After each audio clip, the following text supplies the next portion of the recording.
So, Kofi, because of what you're saying, right, what I want to find out from you is clearly, and I'm happy you mentioned Uncle Butela, because it looks like there seems to be a standard way of, getting the sound right or getting our music right. If you look at what was done in the past, like the Butelas, the Machi Dedes, even the Daddy Lumbas and stuff like that, right? And like what's going on right now in our music sphere, right? Have we been able to continue that kind of ethos, or we've missed something out of it? Because these days you're not too sure what kind of music we're listening to. They say it's in vogue, so we need to ride along with it. Well, I don't get it. Sorry. He's asking if the technicality of producing good music has been maintained. Have you considered all these things that he's talking about, the arrangement of music, and take this one out, put this one in there? Like, do our music go through these stringent, not really. Now, as not really. We lost it when I stopped making beats. A lot of people don't know. This guy was an amazing record producer. Yes, No, seriously. I used to spend hours in his room. Oh, serious. Since he's dropping keys, Beatmenace used to be a rapper. So we'll change the show. Today's Throwback Thursday, no problem. For every key he's going to drop, I have a key. You beg. This table is you need super good. For real. So let me since Kofi and I are going at each other on the positive side. Let me tell you, we're going to come to this. So, I mean, yes, I love making beats. I'm making beats, but Kofi also really understood the technicality behind, right, the very well. So I mean, it was good. It was good. Did any of his beats become popular? Did anybody ride on any of his beats? Me?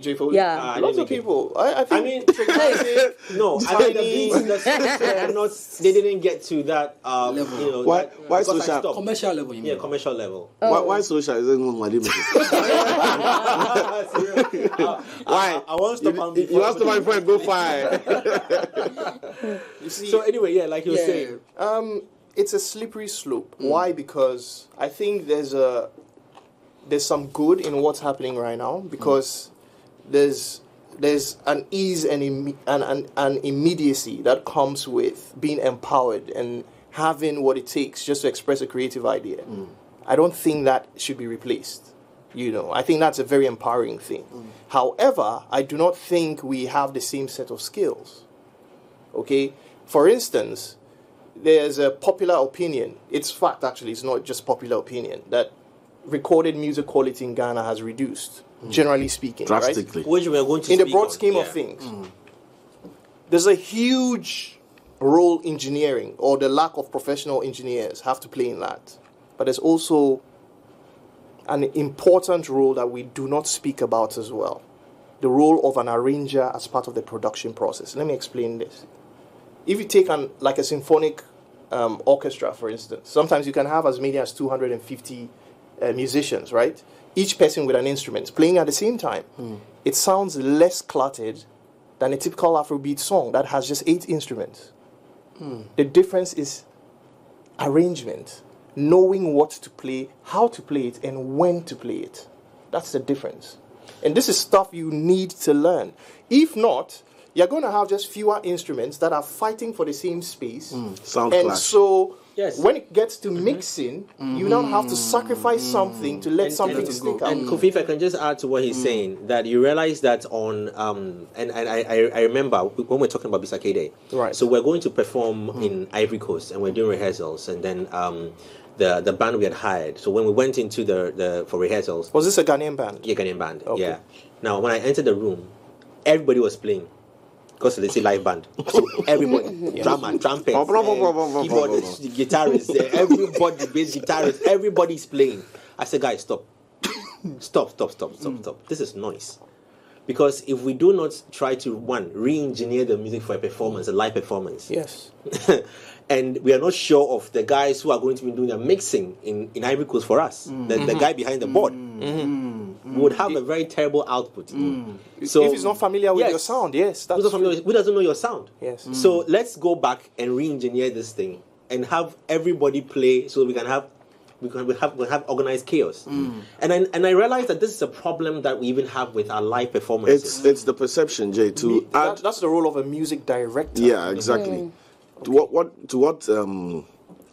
Kofi was saying, a lot of music creators do not have the understanding that a good song or a good mix is about the silence in between the sounds. Exactly. It's not about the repetition of, if I do,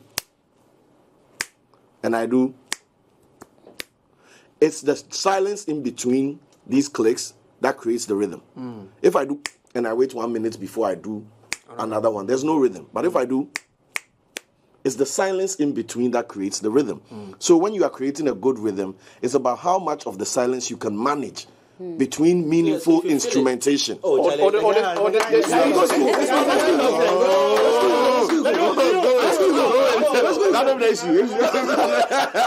want to take it further. What he said was very important because when you express a note or a key, if I clap right now and I wait for 5 seconds and I clap again, I have more space in between. Other things. When I'm teaching arrangements to students as part of production, I use fufu pounding as a clear example. As a woman.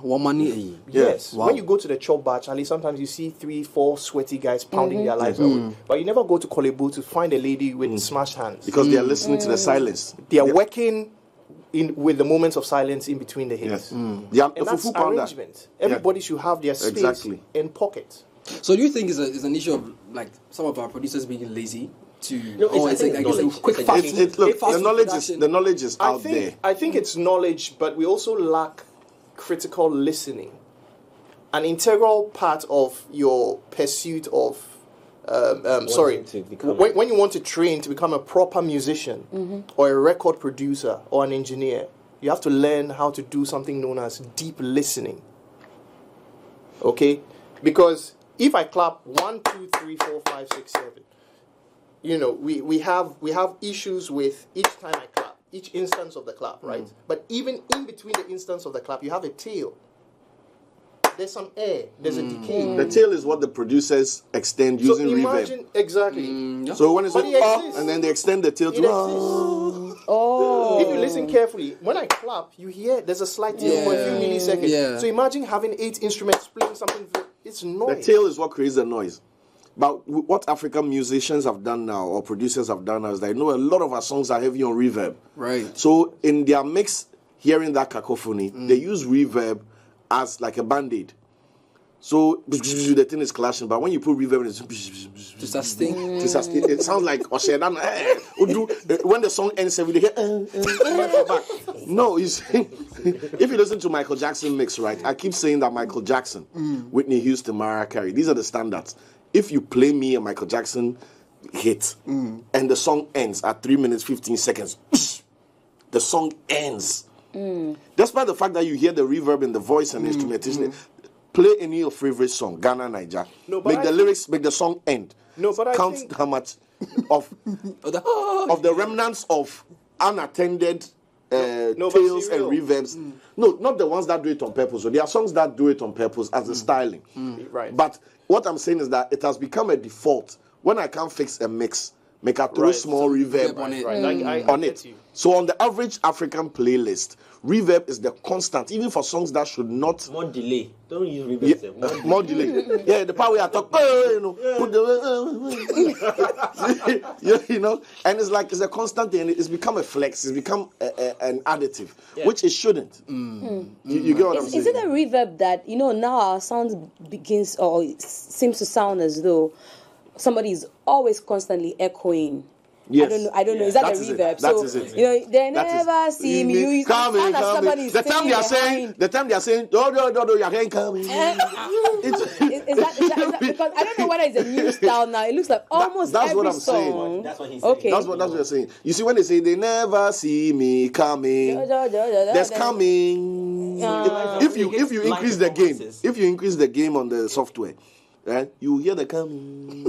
The time you swallow saliva, you hear all of it. But guys, we want to bring this back to our evolution. Also, a great question you asked about. Because this is also an evolution. Yeah, this is an evolution. Because back in the day, we didn't used to have. For me, what it sounds to me like? It's as if there's somebody echoing whatever the person says. It's because So and before now, we didn't used to have that style. Yes, because before one, the person who was singing was a trained vocalist, knew how to control their notes, knew how to end a note. And before she goes into E-I, she completely ends the I Yeah. You see the difference, Right. But today we have the people. So the You see who they on drugs? Oh no, I didn't say plenty.